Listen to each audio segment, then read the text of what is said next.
kids in foster care are invisible a lot of the time to people who don't have to see them. And so we wanted to make a way that you don't get to ignore this anymore. Welcome to the One Girl Revolution podcast. It's your girl, Kate Bryan, and I am so excited to be back here for another week with another inspiring episode of the One Girl Revolution podcast for you. One Girl Revolution is a multimedia platform, a podcast, and a nonprofit dedicated to highlighting the stories of inspiring women and girls who are changing the world through their lives. You can find us on social media, Facebook, Twitter, and Instagram at One Girl Revo. That's the number one girl, REVO. We're on YouTube at One Girl Revolution. That's the number one girl revolution. And you can find all of our podcast episodes, videos, social media links, and so much more on our website at onegirlrevolution.com. That's the number one girlrevolution.com. On this week's episode of the One Girl Revolution podcast, I welcome Hope Forti, founder of Families Together. Now, I stumbled upon an organization called Foster Together a while ago. I don't really remember how I came across them, but I was really impressed and inspired by the work that Foster Together was doing to build community around foster families. Hope and her husband founded Foster Together, which ended up merging with the Tennyson Center out in Colorado to become Families Together in order to amplify the support and work that they're doing. It's incredible. Hope has a really inspiring story. She and her husband founded this incredible organization, and then her husband tragically died in a helicopter accident, leaving Hope behind with their 2 children and 2 foster kids. We don't get into that story in this episode, but what is so incredibly inspiring to me is Hope continued to power forward with Families Together, and her husband's legacy lives on through Hope, their children, and this incredible organization. There are over 424,000 children in foster care throughout the U.S. Many foster parents quit after 2 years, citing that they don't have the community and support that they need. Well, Families Together is changing all of that. Families Together ultimately serves as a matchmaker between a family that needs support and a family that has love and support to give. Their mission is so simple, and it's transforming the world. They bring together people that are in need with people that have something to give, that have love and support and meals and whatever else someone needs. They have that to give, and they bring them together and build this amazing community. We are stronger together, and it's so beautiful to see families with families being brought together, and I can only imagine the power that a family being brought together with another family can have and the impact that it can have on this world. I am so blown away by Hope and what she's building through Families Together, and I know that you will be too. I'm so excited to share this episode with you. So without further ado, here's Hope. Hope, welcome to the One Girl Revolution podcast. Thank you. Thanks, Kate. I love what you're doing here.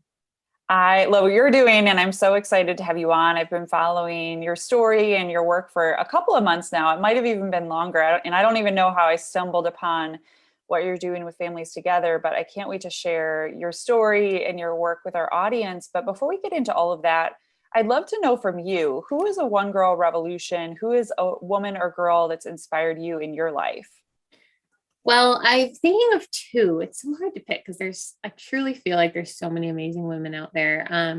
And I have 2 of them. And what I'm thinking about that I admire about both of them is related to part of my story that we'll probably get into later. But my husband died a couple of years ago. And so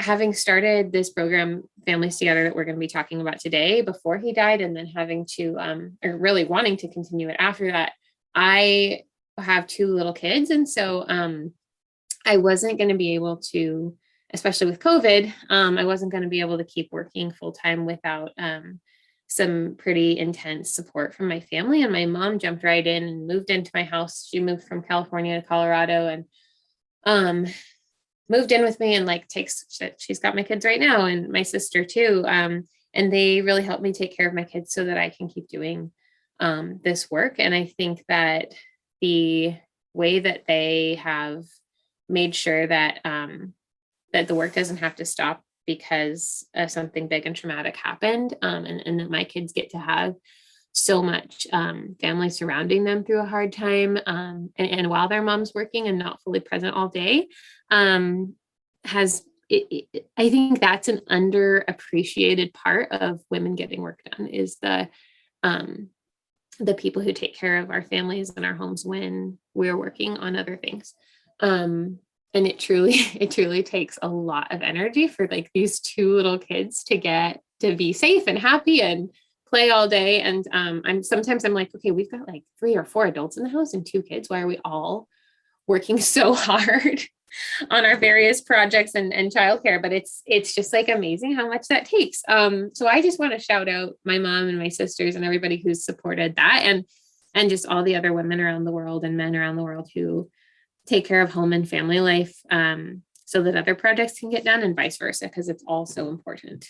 The other person I was thinking of who's somewhat related to my story is Eliza Hamilton, who was Alexander Hamilton's wife, who, yes, I only really know about her story thanks to the musical, but I did read her biography after falling in love with the musical, and his biography too. And, she was also married to someone she was crazy in love with, and he died at a relatively early age.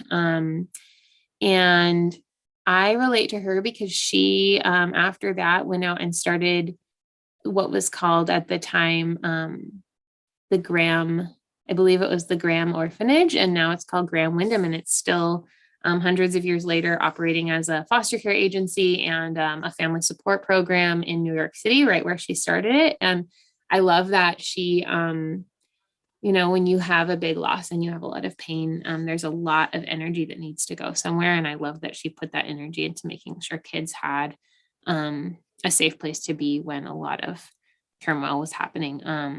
So it's something that lasted beyond her. And that's something I hope to do in my life too.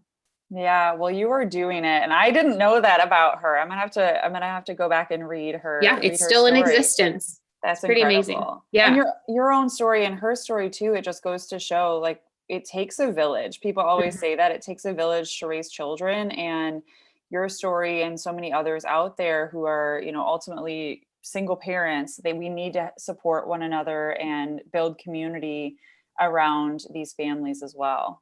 Yeah, it's so easy to believe that, like, it's hard because it's supposed to be hard and it has to be hard. But I think we have to accept help, and we have to find better ways to make that normalized, because it's too hard to get support if you don't have, I kind of won the family lottery in the sense that I've got parents willing to step in this way.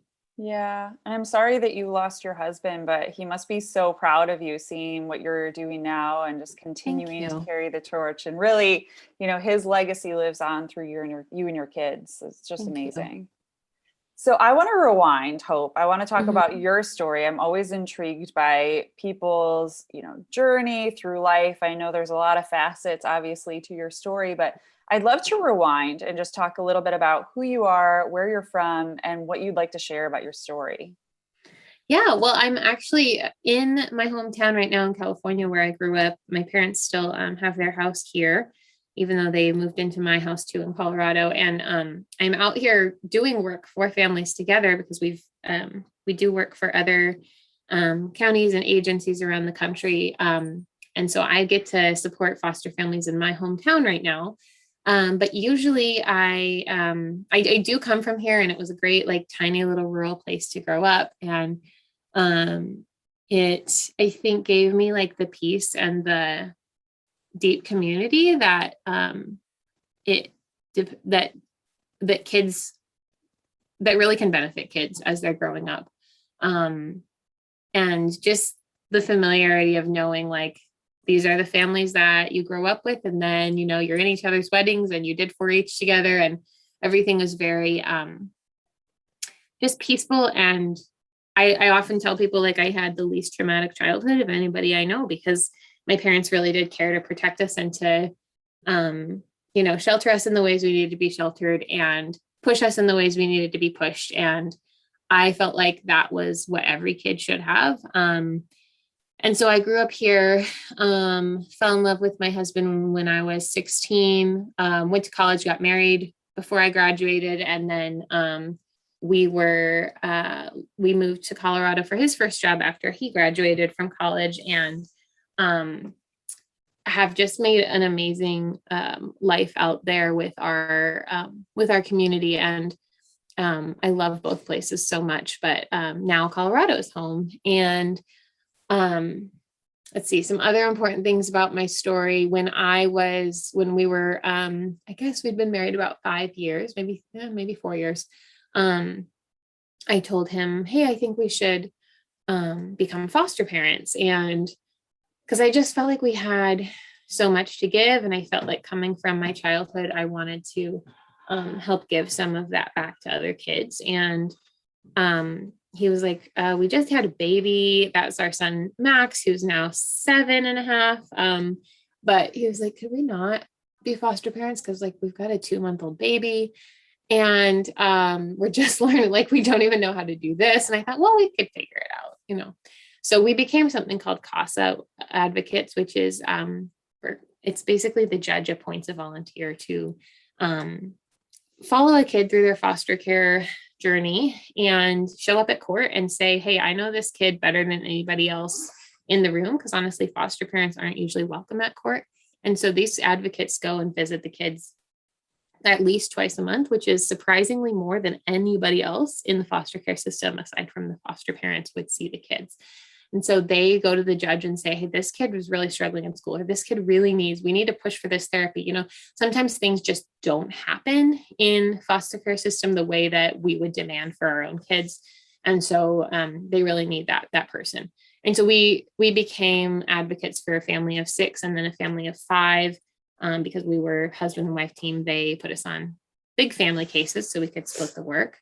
And I think through that experience, we just saw that these kids are human beings and that they need love and nurture and someone to show up and pay attention to them in the ways that our parents paid attention to us growing up. And so after about a year of that, he was like, yeah, we probably should be foster parents. I think we could handle this.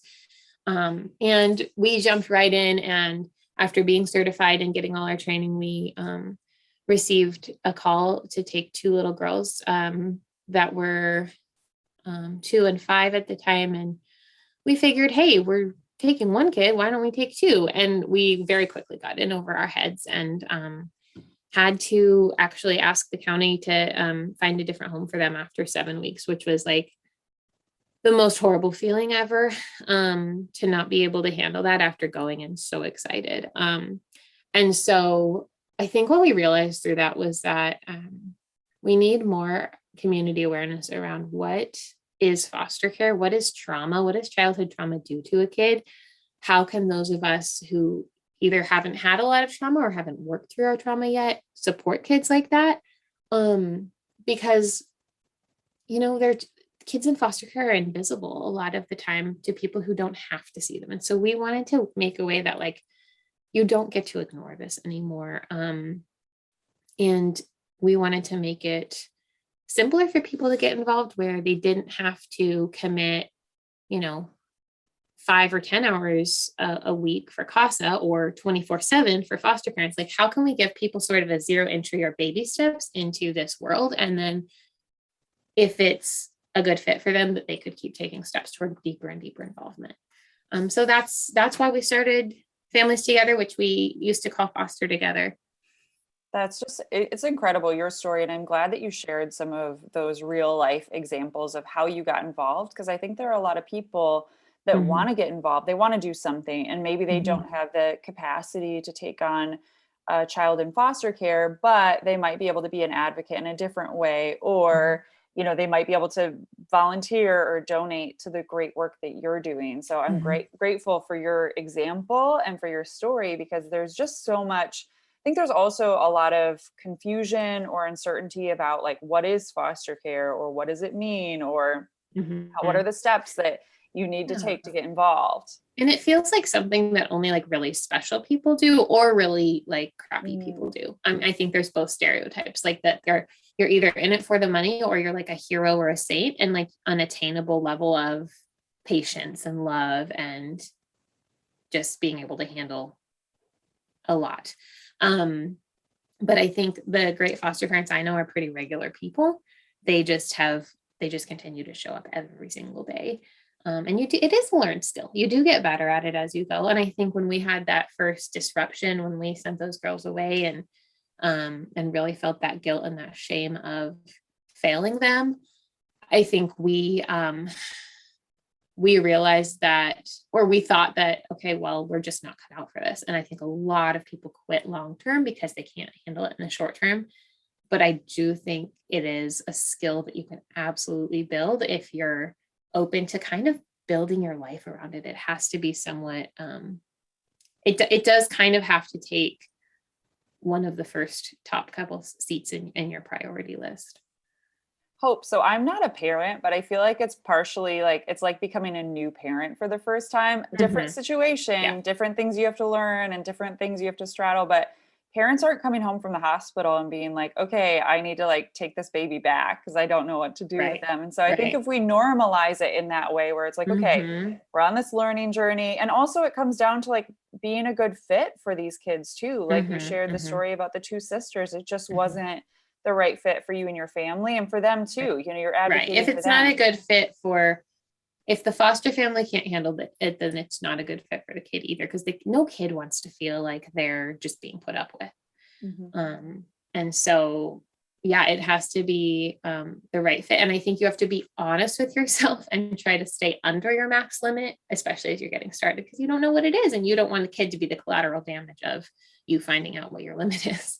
Yeah. But normalizing. And that's part of why we started our neighbors program, to normalize that this is a challenge, and it's not just heroes and saints that do it, but it's people who need a lot more support than the system is providing. And like your point about the hospital, I think we got into it, and then like they called and they were like, hey, can we bring these girls over? And we were like, yeah, sure. And I think we just assumed, like, because we call it the system, I think we just assumed things would work like in a system or like a cog in a machine. Like, okay, there would be daycare set up, or there would be, someone would tell us that we could use WIC to get formula, or that we could, automatically know exactly which school they could go to, and there would be a spot for them. It's legally supposed to work that way, but it's not how it actually works in real life, because the resources are limited, and the brain power and the human touch that has to be there to make the things happen is often under sourced. There's just not enough hours for the people to get the things done. So, it's kind of like, wait, you're just going to drop this kid off and we're kind of supposed to make everything happen. And so I want to build a system where these kids aren't a second priority for people, but there has to be a way. I mean, this is one of the richest countries in the world. There has to be a way for us to figure out how to make sure kids have what they need. Have you subscribed to the One Girl Revolution podcast? We have new episodes coming out every week, and you don't want to miss them. Subscribe to the One Girl Revolution podcast on Apple Podcasts, Spotify, Stitcher, YouTube, or wherever you're listening right now. And the families too, like you said, the families need support and resources. I know that there are so many diapers. I was talking to somebody recently just about how expensive diapers are, for first-time parents, but also if you have a child who's in foster care and you're taking care of them, diapers can be so expensive. And just learning what sort of resources are out there and how to make all the pieces work and fit together. Right. So I want to know, I'm always curious about like the spark moment, like when there was like a spark. And I know you said when you started Foster Together, which is now Families Together, what was the spark moment? Like, was there a moment where you and your husband were like, oh, we need to start this organization? And then I'd love to hear more about the work that you guys do with Families Together. Yeah, well, there were several sparks. I would say one, and this is honestly another woman who is, in your words, a one girl revolution in my world, because there was a woman in PR, public relations, who was, a few decades ahead of where my husband was. And he really wanted to kind of like model his business after hers, and be where she was in terms of like personal freedom and all of that. by the time he was her age. And so she was kind of mentoring him. They met up at a Starbucks, I think, to talk about, how to set up your business for not going insane from all of the business drama. And she's a philanthropist too in town and has really supported a lot of children's advocacy. And her name is Laura Love. And she is not the best name ever. And she sat down and she was like, I heard you're also fostering. And he said, yeah, Hope wants to start this thing to support families. And she was like, okay, well, let's do it. And I think a month or two later, we had a round table of all the child welfare leaders in the state at her office. And I presented to them my pitch deck and they were like, okay, yeah, change this, change that. I'd like to support you in this way. You could speak, here. And so she used her leverage and power and platform to get this started. And she didn't have to have the idea, but she gave the connections. And I think that is just such an example of what we all need, is that sort of social capital will be like, oh yeah, this doesn't have to be hard. You don't have to start from the very ground up. I'll give you a leg up. And that's the amazing thing of what people can do to help each other. So that was one spark moment. And then I think, sitting around tables like that and saying, we know there has to be something here, but we don't know what it is yet. And then I think there was another spark of, people were saying, oh, you could support in this way, or you could get, you could make an app where people would all load, all these small businesses, local small businesses could load coupons or free stuff for foster families on it. And the families could just redeem every month their goodies. And I thought that's kind of a nice idea where it could be simple. They could get free stuff. But what I want to give more than free stuff is relationships. And I want to have people have I want to make sure people have long-term friendships that can actually be supportive beyond just getting a free dinner once in a while at a barbecue joint or something. And so that was the spark moment of knowing I've got all this really good advice, but I also still have to stay true to the original idea, because I don't want to get 3 years down the road into making this app and trying pounding the pavement to get businesses to give coupons, because that's actually pretty hard to get that support in that way. I don't want to get 3 years into that and know deep in my heart the whole time this is supposed to be friendship based. And so, to really answer your next question about what we do, if that's okay, we ended up from that spark, which is such a great question. But from that spark, having the idea to launch what's called now the Neighbors program. And what we tried to make it as simple and zero entry as possible, where we would match one family who needed support with one person or family who wanted to give support.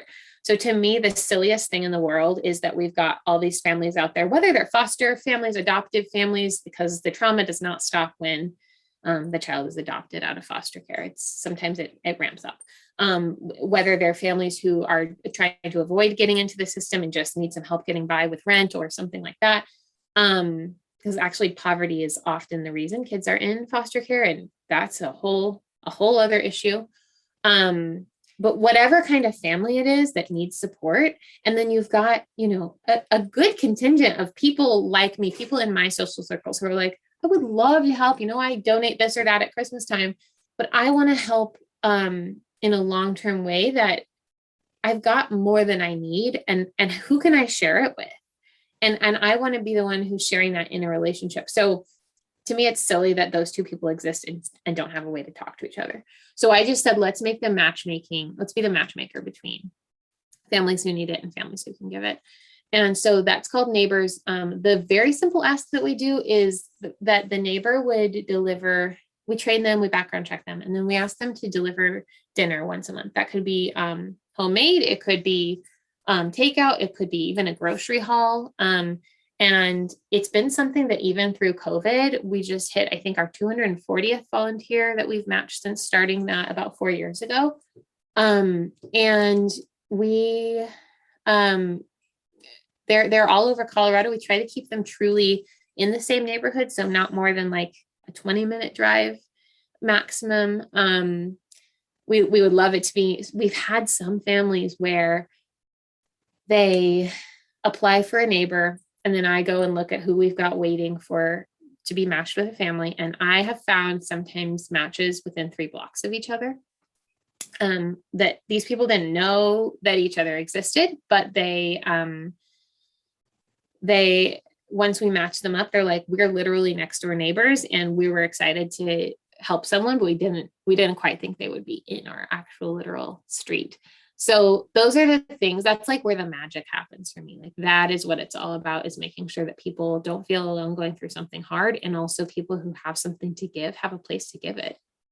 Well, and your neighbors program is so simple. At the end of the day, everybody wants to do something. I know there are so many people that are listening right now that want to do something, but they don't know how can they support somebody, or they think, oh, I don't have the money, or I don't have the time, I don't have the time to do something every single week. But that is so simple that just once a month you make a meal and really build community with these people. And we need more of that in the world. So that's what I'm thinking your work. Yeah, less disconnection, more connection. And I think some people really, the different seasons of family life, the different seasons of either being a foster parent or recovering from, we've got several families in our program who've done the hard, the moms specifically in these situations I'm thinking of, who've done the hard work of leaving a domestic violence situation, which is scary and hard and takes a lot of heart to do. And they have lots of seasons of what they feel up for. So sometimes they only feel like they can receive it and they don't have much capacity for a relationship beyond taking the food. Some families feel like the food is nice, but what I really want is someone to listen and talk without judgment, and to understand that, that this was a big thing in our family life and we're not just getting over it. It's like with me with grief and things like that. I like having friends in my life who aren't like, oh, you're so sad about that. It's been 2.5 years. And so I think we all need somebody to give our trauma the space that it needs, and just to help us hold it sometimes. So sometimes the meal is the central thing. Sometimes the relationship's the central thing. And what I love most is when the meal turns into, after several months, the trust is built enough to where that person has become, in many, many of the families that we've matched, it's become like an auntie or an uncle. And they're coming over every week and taking the kids across the street to the playground so that the dad or the mom can rest or just have a few minutes where they're just a human being and not a mom or a dad and being hung on all day. And then, other things where it's turned into, hey, my kid goes to the soccer camp. Do you want me to pick your kid up each day this week too, to go to soccer camp? And so those things that really beat isolation in a formidable way, that's what it's all about to me. Yeah. Well, you're doing such an incredible job building community and supporting these families and these kids. It's amazing. How do you get connected to the families and the children that you're supporting? And is it mainly the meal program, or are you doing other things and providing other resources for them too? Good question. We get connected to them. When we started, it was just because I was a foster mom, and foster mom online community is surprisingly active. And so I would have lots of people throughout the state that I knew needed support. And so I would kind of like match them with my friends at the beginning. And then as we've grown, we just joined about a year ago exactly now. We were acquired by Tennyson Center in Denver, which is a larger nonprofit it's 116 years old this year. And they've had a really well-respected clinical team that goes and does intensive therapy for trauma and attachment issues throughout Colorado. And they go to the child's home or school. And so it's a different model than the kid going to a therapy office for 50 minutes a week, where they're coming into your space. It's minimum, I believe, 3 hours a week. And so it's really intensive and also very much about parent coaching. And so those families who are working with their therapists can then request neighbors from us now. And that's one of the amazing things about having merged in with Tennyson. And then also we do contract with, that's part of why I was saying I'm out here in California right now. we contract with counties and then agencies that support families or foster families who want to, like here in California, they said, we want to support 15 of our foster families this year with a neighbor. Can you come both recruit the neighbors, tell the families about it, support the families? And so that's one of my favorite things to do, because we get to find out, what does foster care look like in this area? Or what does family reunification look like in this area? How can we train our volunteers to really know how to support the families in a trauma-informed way rather than like a savory way, if that distinction makes sense. Yeah. And then and so we contract with them, and they then get to kind of have their own version of our program that we run it for them. So I've got a team of 3 others and myself. And so we do all that for them. And so we send out monthly resource emails. I do find that a lot of families in these situations are overwhelmed with resources. Okay, flyer about this, sign up about this, get on the wait list for that. And it can just be so overwhelming that we actually pull 1 or 2 a month. And we find that that's kind of the limit that people can really absorb. And so we will find those based on where they are located. And so like all our Denver families recently got information about a backpack drive for back to school that's really easy to access. And then another, like all of our Colorado Springs families just got information about an equine therapy, year-round equine therapy, free 4 hour. It's 4 hours every Saturday. And the parents can drop off the kids, which is pretty rare for something in human services where the parents don't have to be there, or the foster parents. And the kids get this whole ranch experience. It's trauma informed. It's basically run by therapists who understand the all the complexities of food insecurity or attachment, disorganized attachment in childhood, and how to use animals and kind of the farm experience to be a healing power. So those are some of my favorite things to do, because we get to find there's so many great things offered for families, and we just want them used, because nothing's more discouraging than when you put together an amazing program and nobody uses it. So we just, as a partner in the community, we want to be, helping to get those things out there.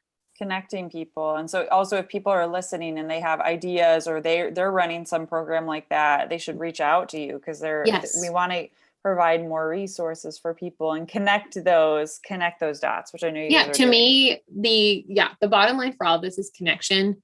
It's connection of, families to neighbors. It's connection of families to other resources in their community. And it's also connection of, let's connect the dots between here's what's wrong in the child welfare system or in how we respond to families in poverty.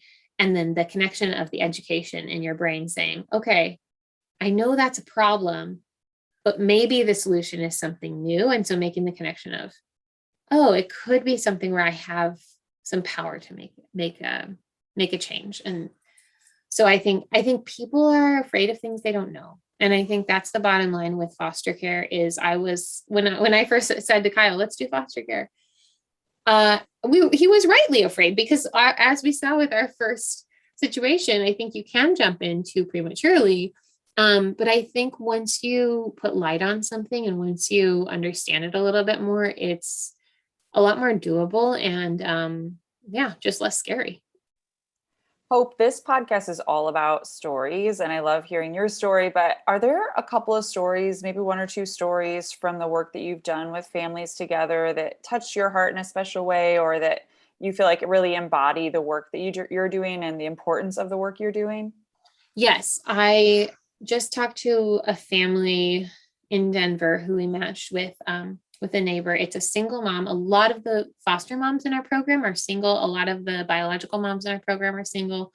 And she said that she has a neighbor who she just took placement of a teenage girl. And she has a neighbor who brings her meals over on Friday nights. And this neighbor does more than once a month. She does every other week, which is really sweet of her.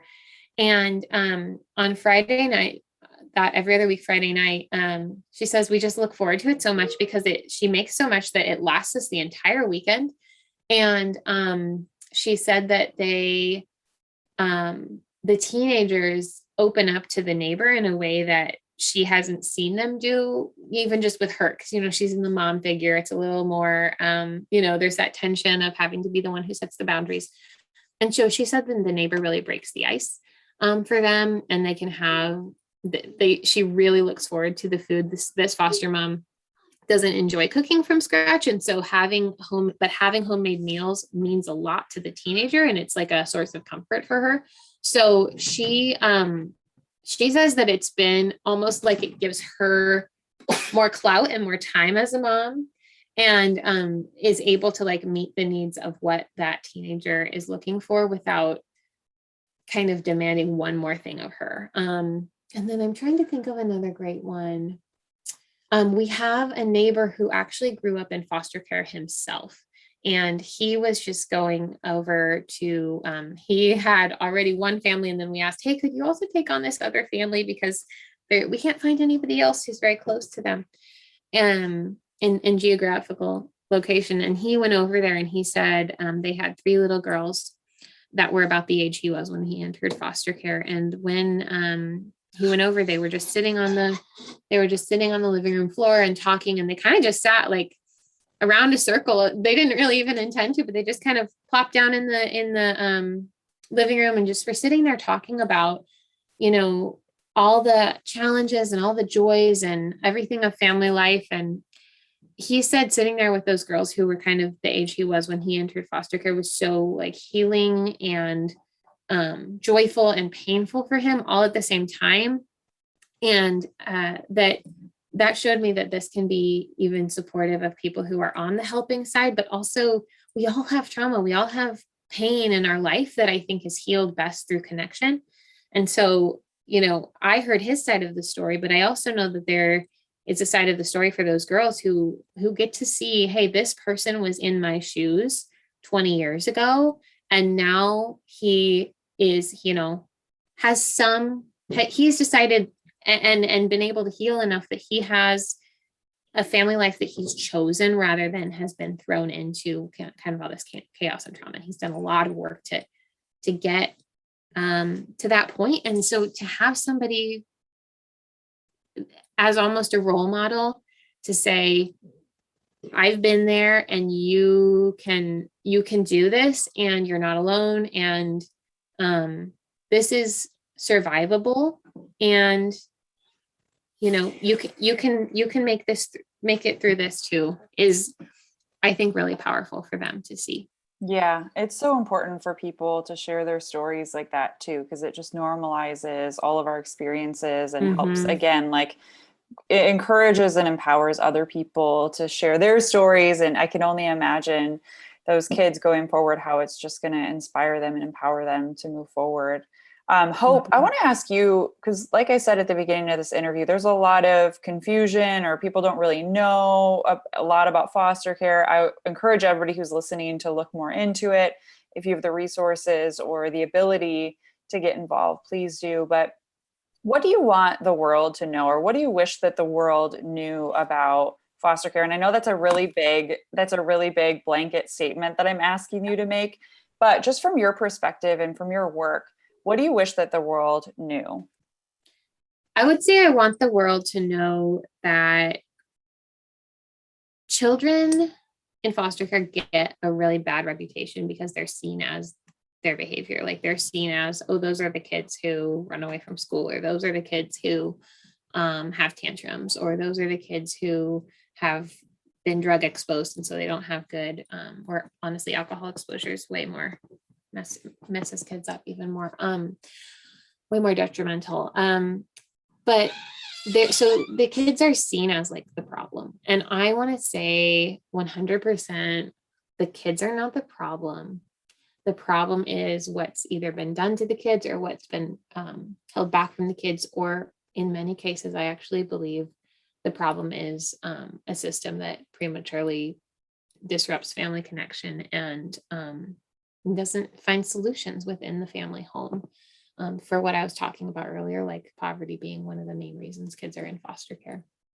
And I know kids who are seen as problems. I love kids. I've mothered kids who are seen as problems rather than being seen as human beings who are worthy of love and respect 100% of the time. And it sometimes does feel like there's two kids there. There's the kid who is, I mean, I'm thinking of right now of a 17-year-old who I had in my home for a while and who I still see when I'm home, at least weekly when I can. And it's like there is no one sweeter than him.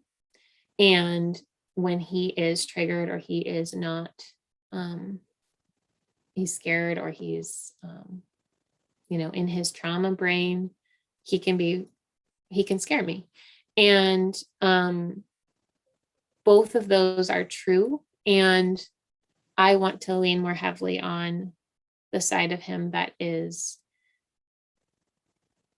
and I think not just the side of him, but the true him that is full of love and full of joy for life, because, and just the gentlest person that I could have around my kids, because I don't want the trauma to win. I don't want the evil things that were done to him to win. I don't want people who say he's a lost cause to win. I want to keep fighting until my last breath for him to have the love and protection he needs, even when it doesn't seem like he wants to accept it.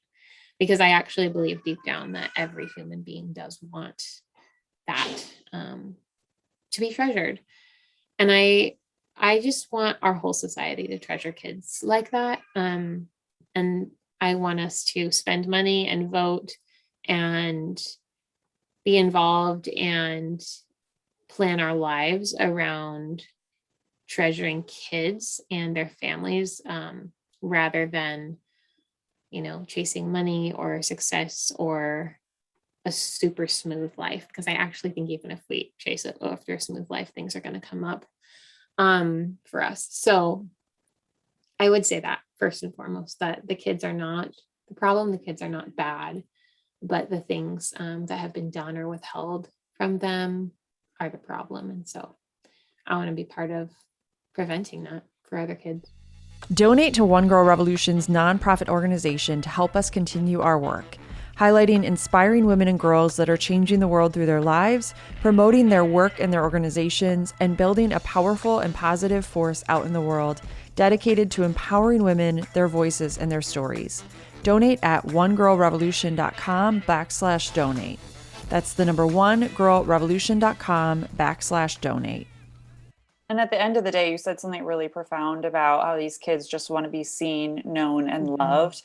And that's just the human experience, right? Totally. All of us, everybody who's listening, we all know that. We know that we want to feel seen and heard and loved. And when you feel that, even in the small ways, you're unstoppable. And so completely. With these kids too, that's what's happening. And that's the power of foster care, but that's also the power that all of us hold to be there for kids in our own communities, our nieces and nephews or other family members, to be there for kids that need support. Yeah. So this podcast is all about big dreams. And I want to ask you, 5 or 10 years down the line, what do you hope that Families Together looks like? And what impact do you hope that Families Together can leave on the world? Well, one thing I'm actually hoping in 5 or 10 years is that Families Together doesn't need me anymore. I'm really aware of founder syndrome in the nonprofit world, and actually probably in the corporate world too. Nonprofit has just been my only career path so far, many different organizations. And I'm actively every single day trying to move toward building an organization that can run without me, because it needs to be outside of my brain. It needs to be outside of my network. It needs to be something that somebody else can take and make better, progressively. And so I'm hoping that that we're a program that can be taken further down the field by someone else in 5 or 10 years. I would love to see us having matched several thousand families. I think you know that we're building out a way to expand nationally. We've got groups in Seattle, Detroit, and Chicago getting ready to launch that are not, again, this goes back to the founder syndrome thing. They're not going to be legally tied to us. I don't need to franchise this. I don't need to make it, everything is going to be perfectly the same, because I actually think people in local areas are going to make it what it needs to be for their local area. But I want to see, I don't know, maybe 20 or so of those local launches where people have taken, we have set up right now where we can coach them and support them through launching something using our materials that they get to customize. And I want to see people do that, take it, make it their own. And we've got people who are going to start by supporting foster families with their launch, like Hannah in Detroit, who you'll hopefully talk to soon. They're going to start supporting foster families, but then their long-term goal is to actually build it out so that they can support refugee families, and they can support families who are trying to avoid having their kids taken into foster care, and they can support families who are struggling with things like the water crisis close to them in Flint. And I want to see how this idea that if we put people together, they will find a solution and they will share the social capital needed to protect kids from those kinds of traumatic backgrounds, and protect them from future trauma. I want to see in 10 years, neighbors and families who don't know each other today, but we're going to match them this week, going to each other's family reunions. I want to see them throwing baby showers for each other. I want to see them, getting their grandkids together in a few decades. So to me, that's where like the joy of it is, that families could have a connection that's going to impact generations rather than just this like right now stress of putting a family together. I really think that the kind of friendship that we're trying to build here is it's not just a program. It is not just helping to get dinner on the table one night. It is relationships for the generations. And I think the beautiful connections that I'm not even going to be alive to see because of what we're doing, that's what it's all about. It's not about, me making something to make myself feel good. It's about letting people like build their lives, and we just get to be one more connection point. Well, I can't wait to see what the future holds for Families Together and everything that you're doing and everybody who's connected to it. I know you just have built this army, and it's just going to continue to grow, especially with the neighbor program and everything else that you have going on in different places. But for people that are listening, Hope, what can they do to get involved in your work? And what can they do to support you? Obviously, people can donate, people can follow you on social media, share your posts. Those are easy ways, free ways that people can get involved. Mm-hmm. But what are all the ways that people can get involved in your work and support you? So if you're in Colorado, we'd love to have you volunteer. You can go to tennysonCenter.org/families together, and that has the link to volunteer. We can get you supported. Actually, if you're even apply no matter where you are. And if we have work in another area, then we'll get you connected. The other way, and that's also at tennysonCenter.org/families together, is it's a pretty big commitment, but like I was talking about, we call it our DIY program, where we give you sort of in a package, through a small contracting fee, we give you a bundle of all of our materials and our system and our process that you can then implement. And we do walk you through how do you make sure that this is the right fit for you in your area.